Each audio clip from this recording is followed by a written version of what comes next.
여러분의 성경 누가복음 2장 41절에서 52절까지의 말씀을 제가 봉독하도록 하겠습니다. 그의 부모가 해마다 6월절이 되면 예루살렘으로 가더니 예수께서 12살 되었을 때 그들이 이 절기의 관례를 따라 올라갔다가 그날들을 마치고 돌아갈 때 아이 예수는 예루살렘에 머무셨더라. 그 부모는 이를 알지 못하고 동행 중에 있는 줄로 생각하고 하룻길을 간 후 친족과 아는 자 중에서 찾되 만나지 못하매 찾으면서 예루살렘에 들어갔더니 사흘 후에 성전에서 만난즉 그가 선생들 중에 앉으사 그들에게 듣기도 하시며 묻기도 하시니 듣는 자가 다 그 지혜와 대답을 놀랍게 여기더라. 그의 부모가 보고 놀라며 그의 어머니는 이르되 아이야 어찌하여 우리에게 이렇게 하였느냐 보라 내 아버지와 내가 근심하여 너를 찾았노라. 예수께서 이르시되 어찌하여 나를 찾으셨나이까 내가 내 아버지 집에 있어야 될 줄을 알지 못하셨나이까 하시니 그 부모가 그가 하신 말씀을 깨닫지 못하더라. 예수께서 함께 내려가사 나사렛에 이르러 순종하여 받드시더라. 그 어머니는 이 모든 말을 마음에 두니라.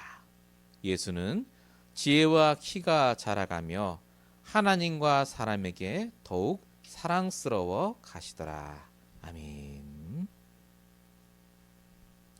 우리 6월 셋째 주 16일 우리 주실 강단 말씀의 제목입니다. 날마다 나의 그리스도를 붙들라입니다. 오늘도 여러분 그리스도가 아니라 나의 그리스도를 붙드는 시간 되시기 바랍니다. 다 아는 그리스도가 아니라 진짜 나의 오직의 그리스도를 붙드시는 시간 되시기 바랍니다. 내가 아는 하나님이 내가 아는 그리스도가 다가 아닙니다. 저와 여러분이 모르는 응답을, 모르는 인도를, 모르는 역사를 지금 하고 계십니다. 우리 기도하는 마음으로 말씀에 집중하시면서 오늘 나의 답을 발견하시는 시간 되시기 바랍니다. 서론적으로 말씀드릴 부분은 나에게 있어 그리스도는 누구인가입니다. 여러분 지금 이 시대는 사실상 그리스도가 필요 없다고 하는 시대입니다. 눈에 보이는 걸로 다 판단하거든요. 눈에 보이는 게 잘 되고 있고 과학이 있고 의술이 있고 내 기술, 지식이 있고 경험이 있으니 영적인 것 그런 거 필요 없다고 생각합니다. 또 어떤 분들은 내가 교회도 다녀봤는데 내가 신앙생활 3, 40년 해봤는데 아무 소용없었고 오히려 더 힘들어졌다는 분도 계세요. 이 모든 사람들의 특징이 있습니다. 눈에 보이는 것만으로 판단한 겁니다. 그러니까 그리스도가 필요가 없어요. 눈에 보이는 응답이 오면 그리스도. 응답이 없으면 그리스도가 아닌 거죠. 또 다른 거 찾아갑니다. 그리스도가 답이 아니라 방법인 시대. 그리스도가 복음이 아니라 종교인 시대. 우리가 지금 그런 시대를 살고 있습니다. 그런데 여러분, 그렇게 눈에 보이는 걸로 판단하고 눈에 보이는 걸로 결과를 내고 그것만 쫓아갔으면 아무 문제가 없어야 되는데 이 시대는요, 오히려 눈에 보이지 않는 문제들이 더 많습니다. 왜 멀쩡한 사람이 홈리스를 합니까? 왜 마약을 하고 중독에 빠지고 사람을 칼로 찔러 죽입니까? 기후변화니 이런 건 둘째 문제고요. 근본적으로 눈에 보이지 않는 영적 문제로 사람들이 헤매고 있습니다. 나를 포함해 우리 주위 사람들은요, 눈에 보이는 문제 때문에 힘든 게 아닙니다. 눈에 보이지 않는 문제 때문에 힘들다니까요. 돈 문제요? 돈 벌면 됩니다. 그럼 해결됩니까? 돈 문제가 문제가 아니라 그 돈이라는 것 때문에 내가 잡혀서 평생을 살잖아요. 눈에 보이지 않는 불안, 염려, 초조 때문에 얼마나 많은 사람들이 힘들게 삽니까? 그래서 하나님이 우리에게 이 눈에 보이지 않는 문제, 즉 영적인 문제를 해결하라고. 육신적인 것에 붙잡힌 인간을 해결하기 위해서 하나님께서 눈에 보이지 않지만 눈에 보이는 분을 이 땅에 보내셨습니다. 그게 바로 그리스도입니다. 예수는 그리스도, 모든 문제 결자. 그리스도가 이 땅에 오셔서 눈에 보이는 인물로 오셔서 십자가에 달려 돌아가시고 부활하심으로 육신 중심의 인간을 영적 중심의 인간으로 다시 회복시켜 주셨죠. 왕 선지자 제사장으로 오신 그리스도. 그 그리스도를 붙잡고 영접하는 자는 하나님 자녀가 되고 더 이상 육신적인 중심이 아니라 영적 중심으로 살 수 있는 답과 신분을 얻게 됩니다. 그리스도를 아는 게 너무너무 중요합니다. 복음하는 게 그래서 중요하죠. 영적인 것이 있고 이게 영적인 문제고 영적인 데다 그리스도가 필요하고. 근데 여러분 거기서 끝나기 때문에 문제입니다. 그래서 오늘 내 문제에 그리스도가 답입니까? 다 끝냈다면서요. 그렇게 예수는 그리스도 붙잡았는데 왜 나는 오늘도 육신 중심의 삶을 삽니까? 저 사람이 꼴보기 싫고 저 말이 듣기 싫고 또 상처 때문에 다 방황하고 응답 안 오면 짜증나고요. 우리 불신자 아니잖아요. 구원받았지 않습니까? 복음 내용 다 아는데 그리스도가 아는데 왜 안 되죠? 거듭 말씀드립니다. 그리스도를 아는 데서 끝났으니 문제입니다. 그 그리스도가 나의 그리스도가 돼야 돼요. 나중에 또 말씀드리겠습니다만요. 나의 그리스도라는 말은 그리스도로 내가 충분해지고 완벽해지고 모든 것이 되는 겁니다. 더 간단히 말씀드리면 진짜 그리스도로 오직이 되는 걸 말합니다. 그리스도가 답이고. 이 말을 오해하지 마십시오. 그래 그리스도 답이지 뭐 그게 아닙니다. 진짜 내 문제가 창세기 3장의 문제임을 안다면 나의 그리스도로 답을 얻고 인도받습니다. 여러분에게 있어서 그리스도는 어떤 분입니까? 내 돈 문제 해결할 자입니까? 내 건강 문제 해결할 자입니까? 아니라니까요. 왜 돈 문제가 오고 건강 문제 오고 인간관계 문제가 왔죠? 그리스도를 알기만 해서 그렇습니다. 그리스도를 적용하지 않잖아요. 나의 그리스도가 된 적이 없지 않습니까?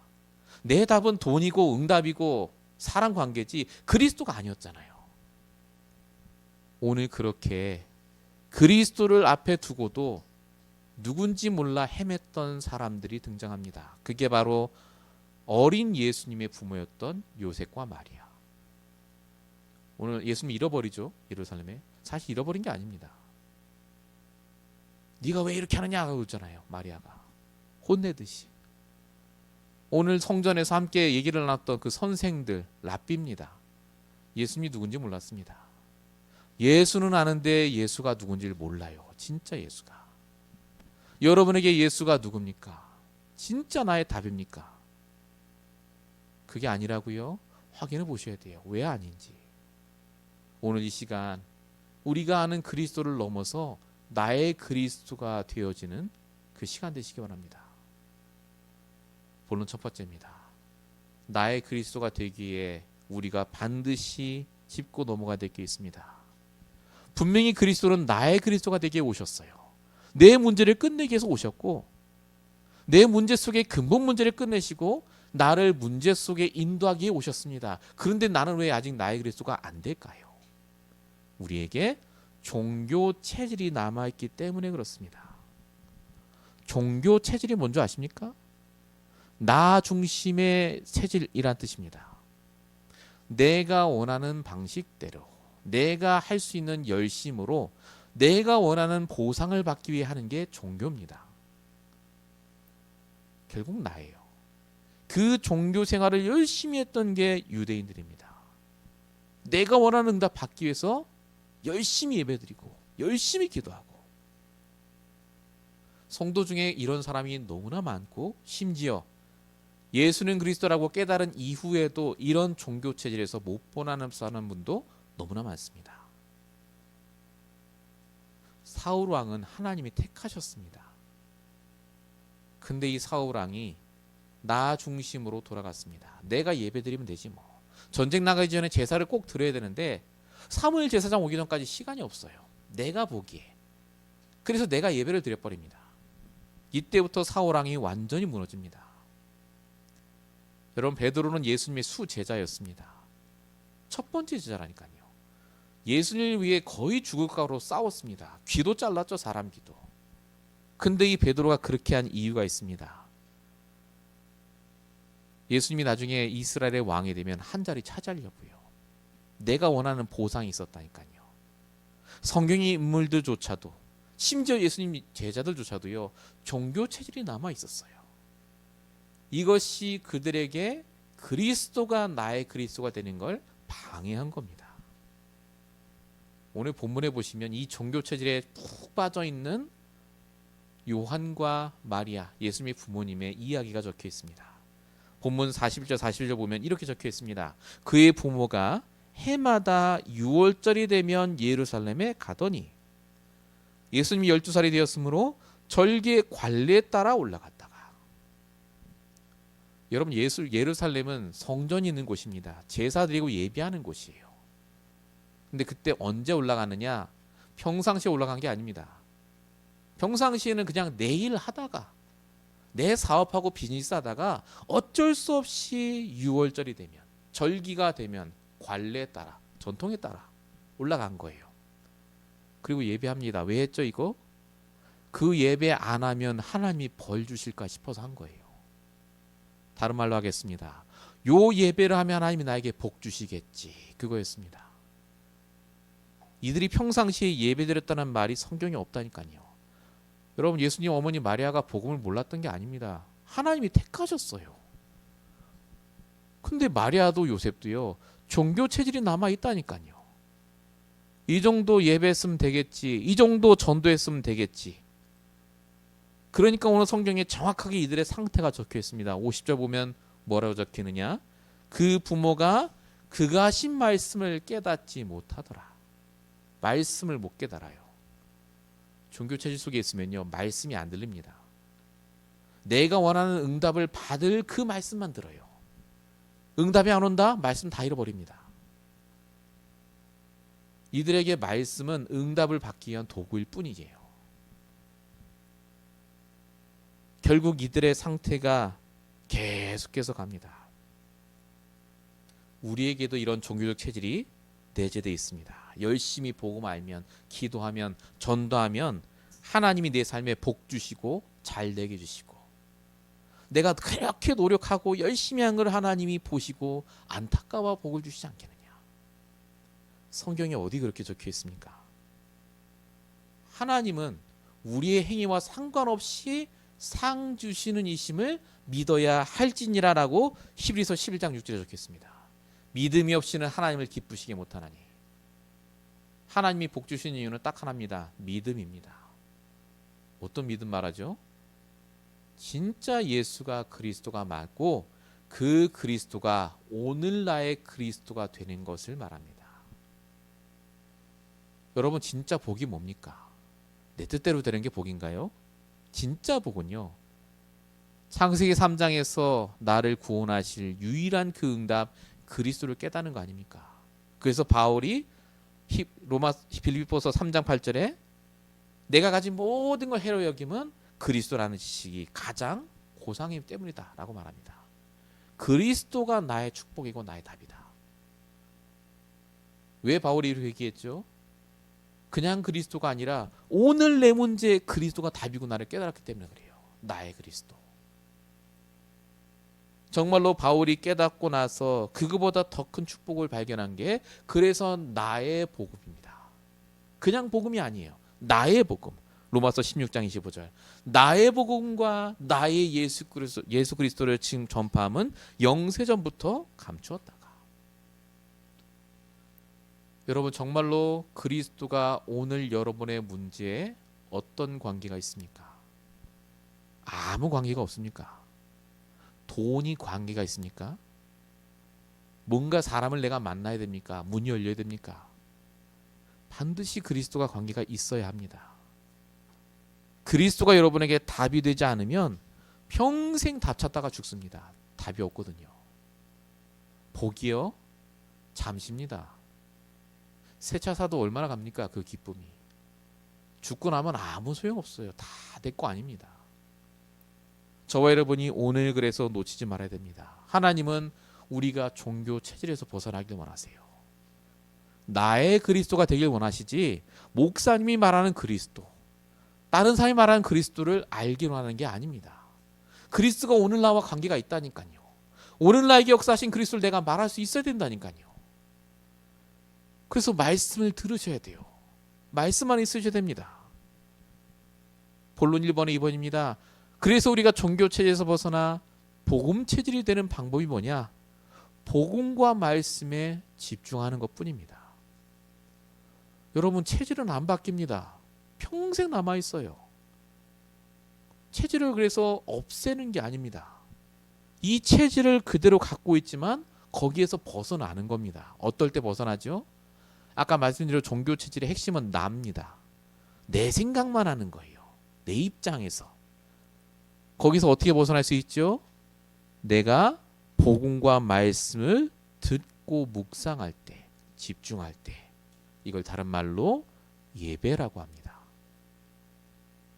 여러분, 예배에 집중하셔야 돼요. 주일 예배, 평일 예배를 회복하셔야 합니다. 잠시라도 시간을 내서 평일날 하나님께 집중하는 시간이 있어야 돼요. 어떻게 해요? 오늘 그리스도가, 복음이 진짜 나의 답이 맞는가? 복음이 답이 아니라면 아무것도 답될 게 없다니까요. 오늘 예수님이 이 복음과 말씀에 집중하는 예배 속에 들어가는 것이 성경에 나와 있습니다. 자, 43절 보면 이렇게 적혀 있습니다. 그 날들을 마치고 돌아갈 때 아이 예수는 예루살렘에 머물렀더라. 그 부모는 이를 알지 못하고 라고 적혀 있습니다. 이 부모는요, 관심이 빨리 예배 끝나고 집에 돌아가는 거예요. 집에 뭘 꿀 발라봐 놨는지, 빨리 집에 가서 할 게 많거든. 빨리빨리 간 거예요. 예배는 그냥 잠깐 왔다 가는 거예요. 근데 예수님은 예루살렘에 남았더라라고 적혀 있습니다. 왜 남으셨죠? 아까 말씀드린 예루살렘이요, 성전이 있어요. 예배에 집중하기에. 특별히 본문 41절에 보면 절기가 6월절입니다. 여러분, 6월절이 어떤 날이죠? 패스오버예요. 하나님 보내신 죽음의 천사가 넘어간 날이죠. 피 바른 집을, 양의 피 바른 집. 가장 복음의 핵심 아닙니까? 그리스도의 피, 죽으심과 부활. 그러니까 예수님은요, 예루살렘까지 와서 빨리 집에 가는 게 목적이 아니라 여기 와서 하나님께 예배하고 집중하는 게 너무나 중요하구나 깨닫고 일부러 남은 겁니다. 예수님은 알았어요. 그 똑똑한 유대인도, 랍비들도, 심지어 자기 부모조차 예배에 관심이 없어요. 내 응답, 내 비즈니스, 내 생이죠. 예수님은 근데 뭘 우선시했느냐? 예배를 우선시했습니다. 돌아가는 게 우선이 아니에요. 내가 예배 때 충분히 복음과 말씀을 듣고 내 응답 받아야 돼. 나의 그리스도. 어린 예수가 이렇게 우선순위를 바꿨더니 어떤 응답이 오느냐? 본문 46절, 사흘 후 성전에서 만난즉 그가 선생들을 향해 앉으사 그들에게 듣기도 하고 가시며 묻기도 하시니. 여러분, 예수님이 지금 어린 나이입니다. 부모가 찾으러 올 정도라니까요. 이 어린 예수에게 하나님이 지혜를 부어주셨다 그 말입니다. 이유가 뭐죠? 복음과 말씀에 집중했더니, 내가 예배 성공했더니, 정말 하나님 말씀 붙잡고 인도받았더니 그 똑똑한 랍비들이, 여러분, 랍비들은 이스라엘 0.1%예요. 가장 똑똑하고 성경을 달달달 외울 뿐만 아니라 인성도 좋아야 되고 경험도 많아야 되고 거의 나이가 60, 70대야 뽑히는 게 랍비라니까요. 지금도 그래요, 이스라엘 사람들. 근데 그 랍비들에게 답을 줬다니까요, 예수님이. 그 정도로 하나님이 예수님에게 역사하셨다 그 말입니다. 어린 예수에게 뭐 했는데요? 예배 성공이요. 말씀과 복음에 집중했다니까요. 예수 믿으니까 당연한 게 아닙니다. 지금도 하나님은 똑같이 우리에게 역사하고 계세요. 조금만 우리가 말씀에 집중하면, 복음에 집중하면, 정말 예배 성공하면요, 순간순간마다 하나님 주신 지혜가 있습니다.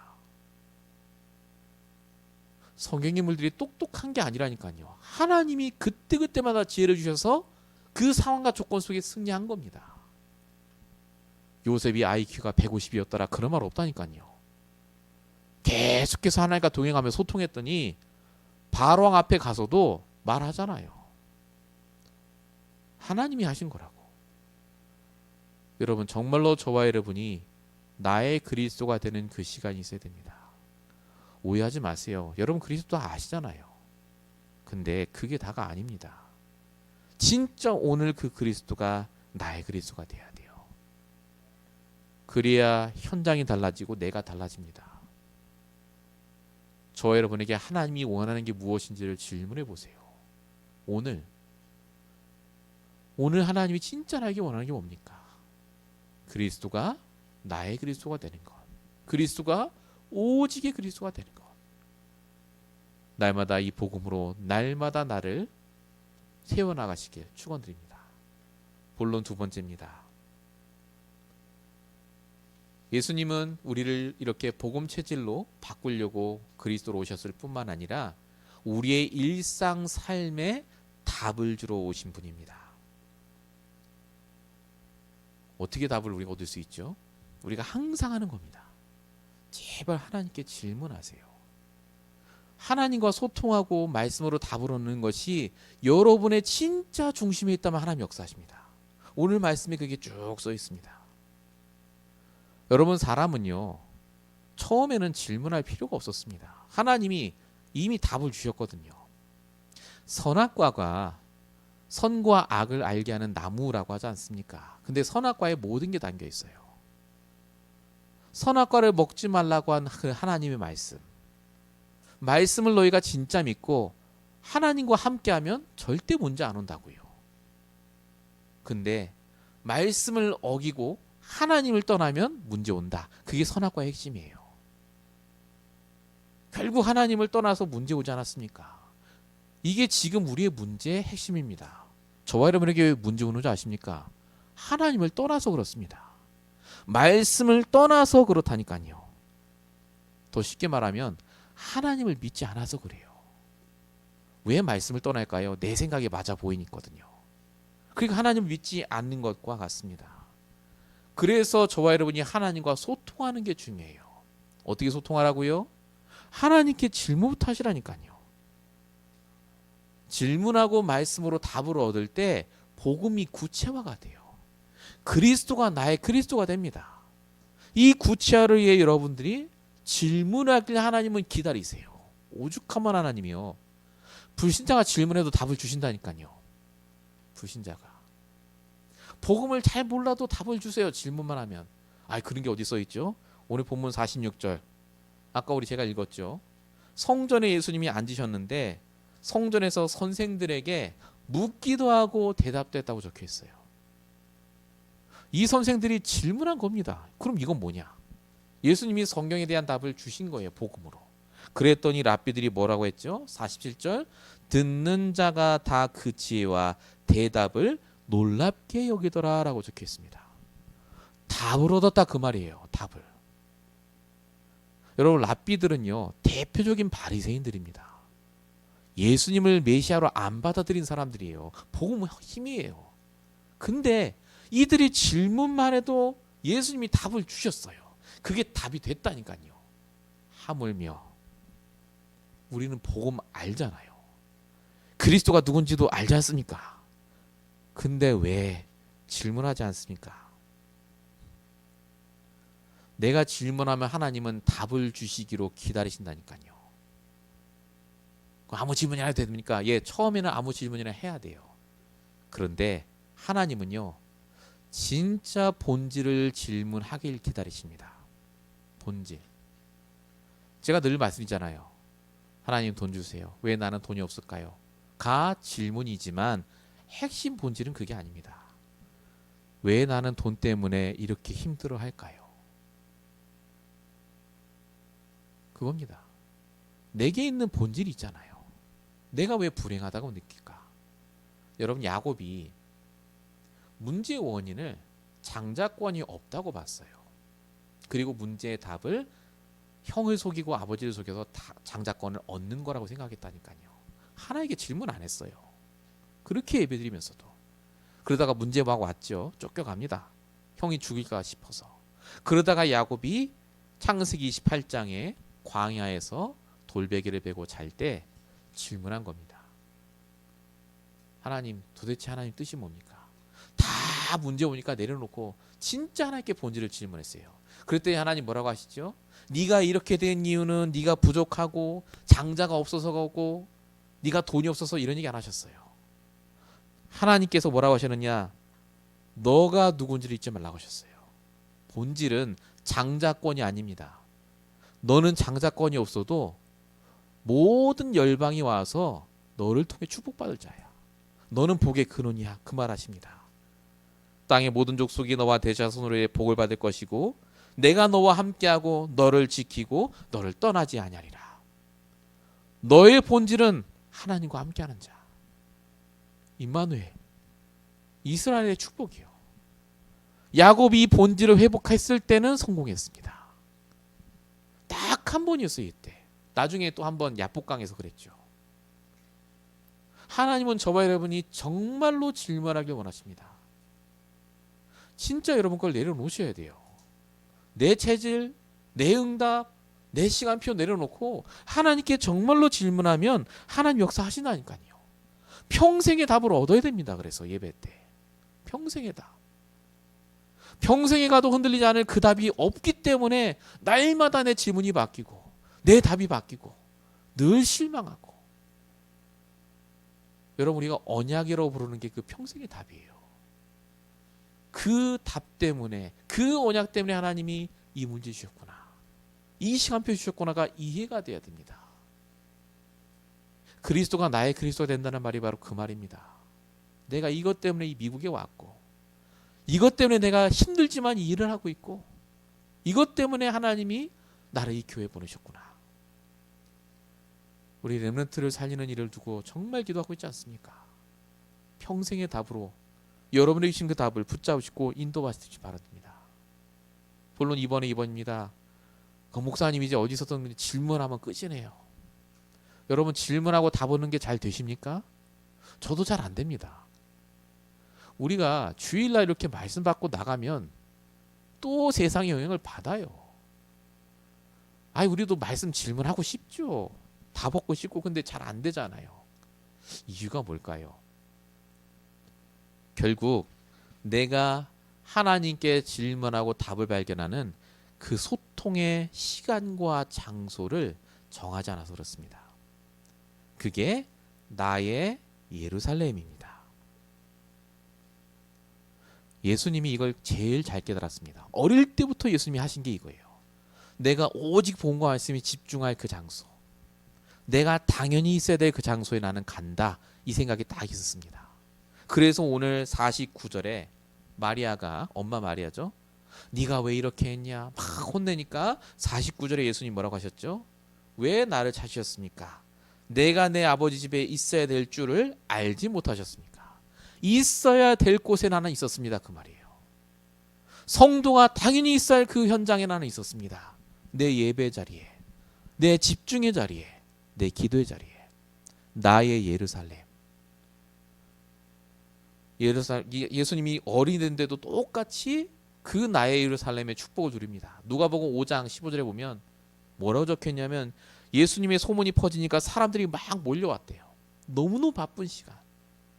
근데 예수님이 16절에 보면 그 속에서도 예수는 물러가사 한적한 곳에서 기도하시더라라고 적혀 있습니다. 어디에 있다가 상관있는 게 아닙니다. 내가 바쁘다? 하나님 아세요.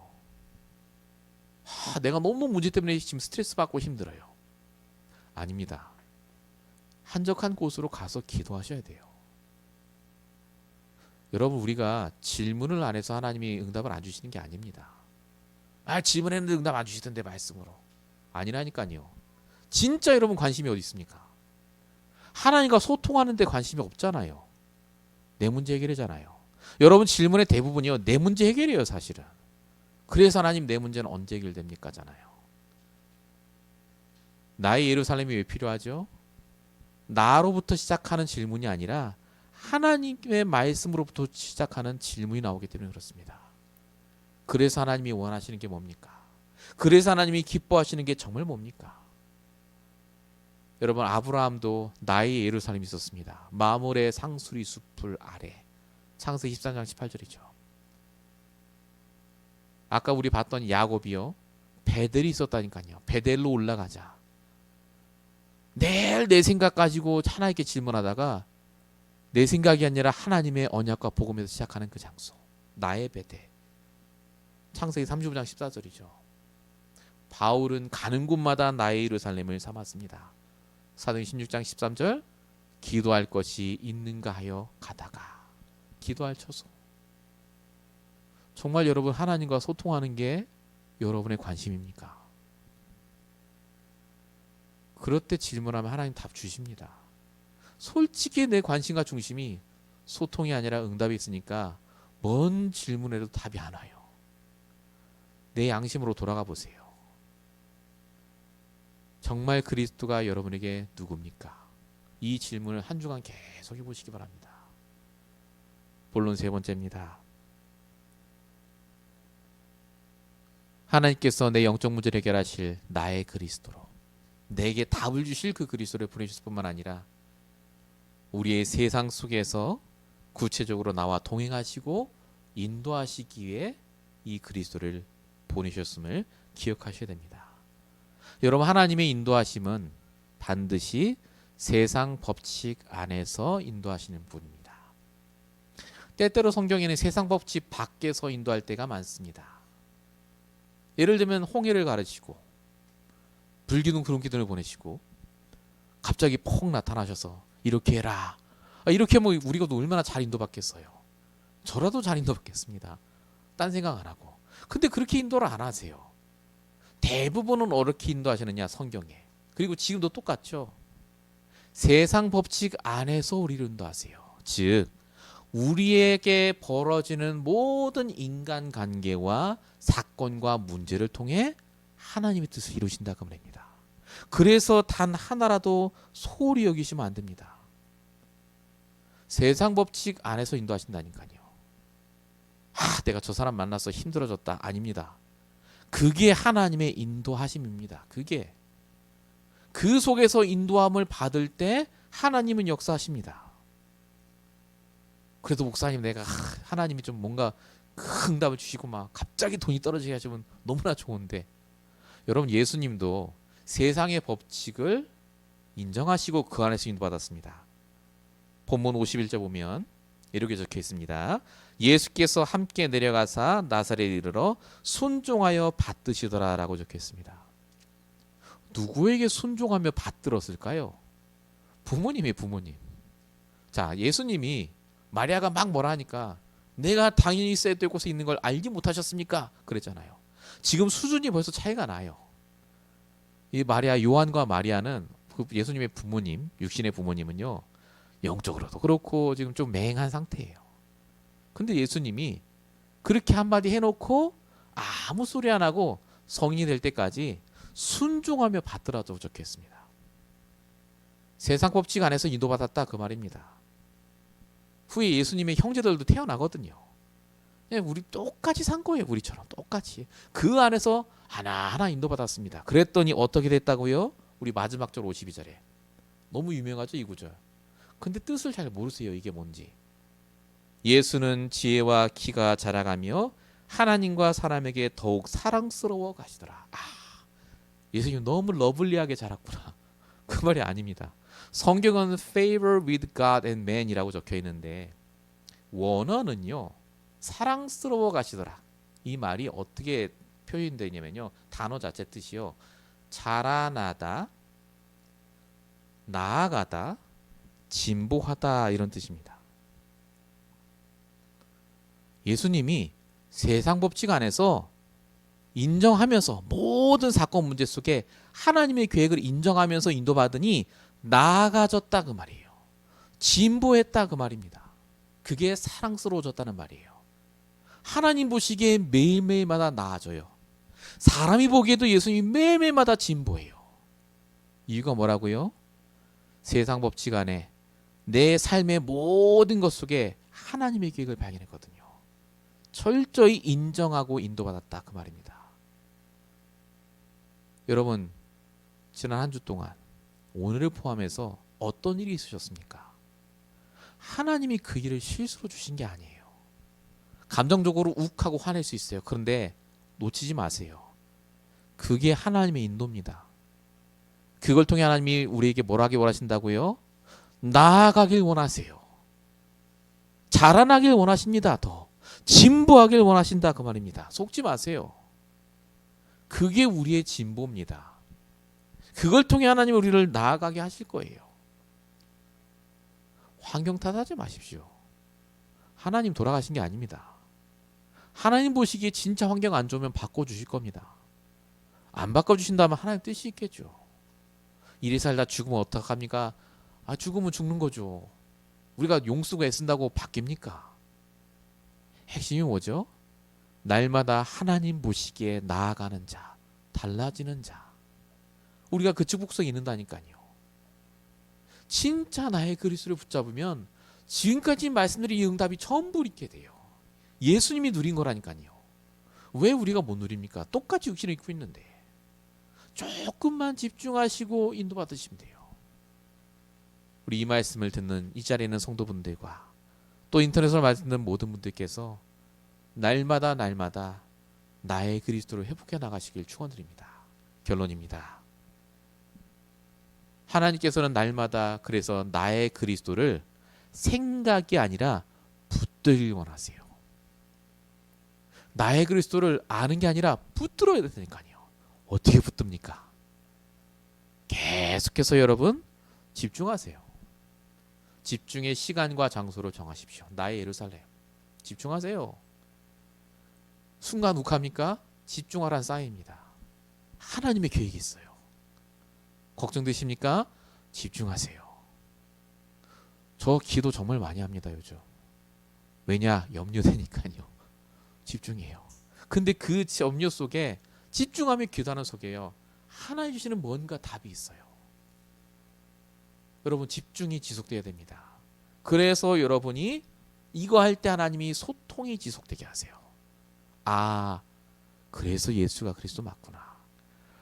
그래서 예수가 답이 맞구나. 나는 정말 복음만 하면 안 되는구나. 이 소통이 계속 된다니까요. 이게 쌓이면 어떻게 되죠? 하나님의 인도가 지속이 됩니다. 인도하심. 여러분 오늘 본문 말씀이 이거 다예요. 집중이, 소통이, 인도가 계속될 때 그리스도가 나의 그리스도가 됩니다. 이 응답을 누리세요. 결론 두 번째입니다. 그리고 특별히 우리가 이거 하며 기도해야 될 게 세 가지들입니다. 이 목사님 지금 계속 본문 말씀 통해 주시는 게 핵심이 이거죠. 세 가지들의 핵심은 치유, 서밋, 렘넌트입니다. 이거 할 수 있는 뜰, 이거 할 수 있는 장소, 이거 할 수 있는 집을 진짜 기도하며 구해라. 근데 엊그저께 우리 핵심부터 산업 메시지부터 정확하게 말씀 주셨죠. 세 가지 하우스를 두고 기도해 보라면서 정 안 되면 자기 집에서 시작하라고 하셨어요. 그 세 가지 하우스가 뭐냐? 힐링 하우스. 정말로 시달리는 사람 치유하는 곳.